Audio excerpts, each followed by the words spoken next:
I'm here with Stef Sanjati, a YouTube sensation from Canada, here to talk to us. Hi. Hi, thank you for having me. My pleasure. Wow, what a sensation you have become. I'm really interested in hearing about where it all began.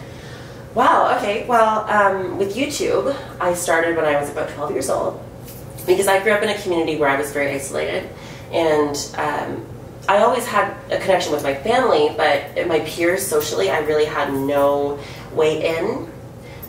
It was very much a place where you had to be the same as them to be accepted into the group, and I never was able to do that. Even if I tried really hard, just because of the way I looked, inherently I was not allowed to be a part of the group. So I went online to find my people in my place. And who are your people? Well, now I guess it could be anybody, but at the time I didn't really understand what I was feeling, and I didn't have the language to understand that I was trans, which is, ooh, look, that's the big thing right now. But yes, so I thought, people may not have noticed, by the way. They may not, right off the start. It's like, yes, Stef is trans. So yes. So I didn't know that because I didn't know that existed. Right. You didn't have the words to describe the vocabulary. Absolutely. To describe that. So I went online and I was looking for people that were experiencing feelings like me, and I thought that I was gay because that was the only thing I could see that made any sense because I didn't know what to look up.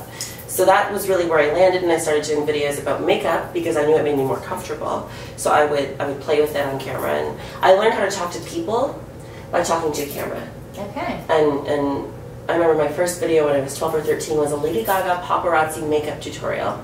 Huh. And it was awful, and it was the worst thing I'd ever, but I loved it, and it was like a catalyst for everything. Right. And that was almost 10 years ago. Wow. So you were really talking to the camera because you had no one else to talk to. Exactly. Okay. Yeah, that was it. And can you talk, what did you document? You documented your transition throughout? Yeah, so when I was much younger, I didn't know what that was, and then I took a break after high school from YouTube, and then I picked it back up after college, which was, I was in an 8-month program. It was barely anything. So there was a small break there.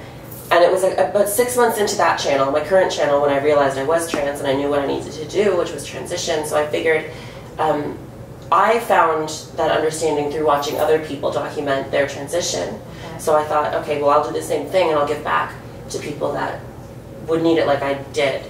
Right?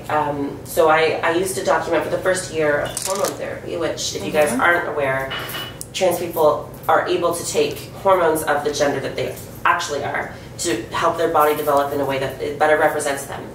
So I documented once a month. I would talk about what I was feeling was different, and then when I started getting surgeries, I documented those in great detail, which was really, I think that was a big bonding experience for me and my viewers, and it was a lovely thing, and I'm so happy that I got to share that with people. Right. But that was the big thing that I think I documented was my surgeries.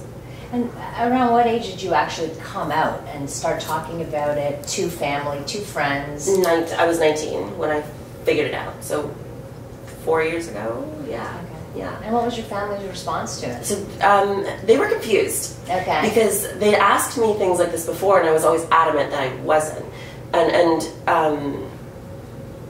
So my family didn't understand what trans people were, in their defense. So growing up, I'd heard them make little jokes about them, or they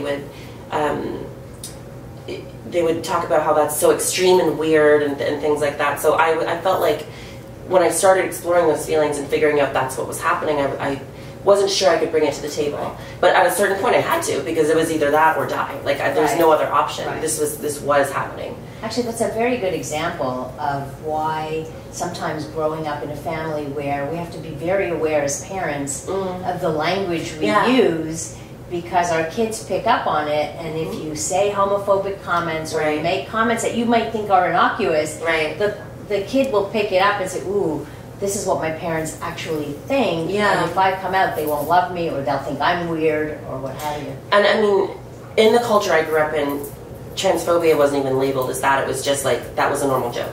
Right. So that, like, they didn't have any understanding that that wasn't really a good thing to talk about in that way. Right. But when I did bring up the subject to them, I sent them resources. So I sent them YouTube videos and articles. And in Ontario, there's something called the Rainbow Health So it's basically the guidelines for helping people medically transition. Okay. So I sent them all that information, and that really helped them understand, and they were they were like, okay, I trust you, and you know what you need to do for your body, and go for it. Right? And you had all their support. Yes, 100%. And your grandparents, aunts, uncles, like the extended family? Most of them, yeah. Yeah. I find sometimes acceptance can be conditional on whether or not they like what I'm doing. But most people, 100% like 100% fine, yeah.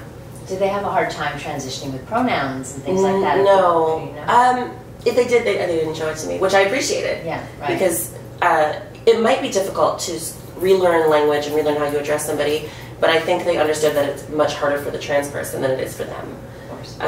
So they might have had trouble, but I think they worked on it, and it happened very fast, the switch. So it was good. So what would be the message you would want to give other young people who may be feeling like you? I mean, you might, if they don't have the words to know it, they wouldn't even be here, right? But I think always explore your feelings. So whatever you're feeling, think about that, like settle on that, and hold on to it, and explore it. And it might be painful, but you'll get somewhere, and eventually you'll crack the code, and you'll be able to, even if it's not transness, right? There might be something else that's not right and not clicking in your life, and you can figure it out if you just dwell on your misery. That's not really good advice. But do you know what I mean? Where, just don't shove feelings down, right? Right. Just explore them. I think that's the most important thing, no matter what you're feeling. So here's a question that may be difficult to answer, but Sure. what is it to be a woman?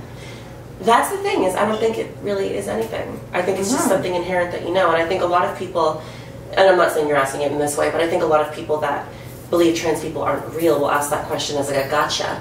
But really, there isn't what exactly. That's like a philosophical question. That's like, what is life? Exactly. You can't really answer it, Right? Because it's not a conscious thing. It's just I understand that I am a woman, just like you understand that you're a woman, and Liz understands she's a woman. It's just that's it. There's no question, and there's no it's not conditional or anything for me. It's a feeling. It's a feeling I of guess, womanness without knowing what is it, because we have this idea of what a woman should be. But what about strong women? What about still having what we would typically call masculine characteristics as a woman? Right, exactly. And that spans cis women, which, if you guys don't know, cis is just not trans. It's just another Latin prefix that is used in the medical communities.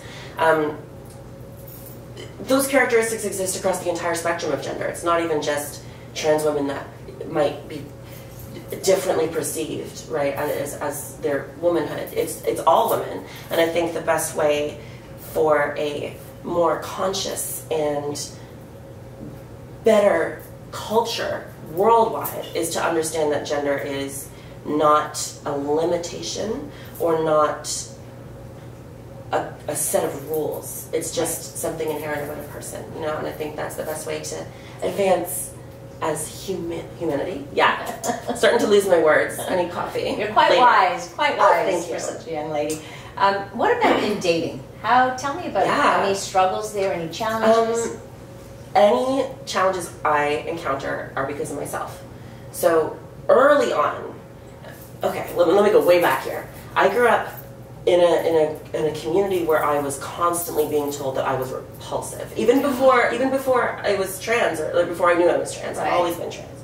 But even just because of the way I looked, or I was a little bit chubby as a kid, or I got acne, everything was constantly, you are gross, you're repulsive, you're not attractive, and it was just hammered into me by everything. So then, when I began transitioning and I started actually liking myself, I consciously loved the way I look, and right now, oh my god, I love the way I look so much. But there's still that little bit in the back of my head that's like, nope, that little voice. Exactly. Right. And I'm able to get rid of that a lot of the time. Good. And I have a very, if I want it to be, it's a very busy dating life. And usually, if I encounter problems, it's not because I'm trans; it's because of something else. Yeah, I mean, it's. Okay. Yeah. So what's left to do in your transition? I'm not sure. I'm not sure I see it as like a list. Okay. And I think that a common understanding of transitioning is checking off all these boxes. Right. And I think that that's an aspect of it. But I think just like everybody is in a constant state of flux. Everybody's constantly changing and learning and developing. And I think I view transition as just another part of my life and how I change, just like how I might learn a new hobby. And a lot of people don't actually know this, but there's a lot of trans individuals who don't want to go for bottom surgery. Right, yeah, there are. Right? Yeah. And they're still fully trans women or women and what have you. Yeah. But if people don't get that. No, right? I think people think transition is bottom surgery. Right. And if you guys aren't aware, transition is literally anything a trans person does to make themselves more comfortable when it comes to gender. So that can be just superficial things like fashion or makeup or jewelry, whatever, or it can be intense surgeries, therapy, hormone therapy. It can be anything. It's very individual. Right. And I think people are getting there to understanding that, but a common understanding is based off of older media, where it's just it's all or nothing. Yeah, exactly. Chop it off, or right. and even chop it off is like a limited understanding of it, because it's more like exactly like that. Exactly, but I think the more that trans people are visible online or on TV, anywhere, right, the better that understanding is going to become across the board. And that's why we're doing this. Is Exactly. really to talk to be able to educate people about what it actually is, rather than the one idea, right? What you think that they have. Exactly. I've heard people also refer to those trans who keep their penises as like their clitoris, their external. Yeah. I mean, it really very much is the same body part. Exactly. It's just developed differently. Exactly. Yeah. Exactly. Yeah. I very much bottom surgery is like it's coming. I'm very frustrated. Why? Because so I was so close to getting it, because in Ontario you can get it covered by health insurance. Right. And then I had a bad bout with an eating disorder where I was abusing a pill, and I told my doctor because I wanted to get help, and then it put me like way back, because I had to go through all this process to determine that I was done doing it, and it just at this point I'm just like, okay, well, I'm just gonna go somewhere and pay for it so I can get it done faster, because it set me back so much, and that's very frustrating, because I don't think, well, I haven't really thought about this much, but I suppose cis people that are having an addiction, for example, they might have to postpone surgeries as well, and I think people view it almost as cosmetic, and I think that's incorrect. Right. Because any surgeries I've had or will have are reconstructive. Right. It's undoing damage done by something. And they feel like a necessity. They don't feel like 100%. It's not cosmetic where, no way. Just get a little, injection No. here. I mean, I have some cosmetic surgeries. Right. I have injections. I have fillers. And those I view completely differently, because it's not something that is. I wouldn't even, life-saving might be a bit, not even dramatic, but a bit skewed. It's more just like the question of what is a woman. It's just like, what is my body? It needs to be this, because that is how I've always seen myself, and anything else is just not right. And it's not about being beautiful, it's not about being attractive. It's just about not being right. Exactly. Not feeling like looking down and saying, this is not right. And this doesn't and belong. it is now. Right. And let's get, well, mostly. Right. Yeah, it's in a much better place. Everything is. So we're going to follow your transition. I'm Sure. sure you're going to document that too. Yeah, for sure, point. definitely. I might even be making it like a full hour-and-a-half thing, little movie situation. We're gonna see where I'm at, but I very much want that to be the case. But we'll see what happens then. Well, good luck. Thank you. Thank you so much for speaking It's my with pleasure. me. I appreciate it. Thank you for having me. Thank you so much for tuning in.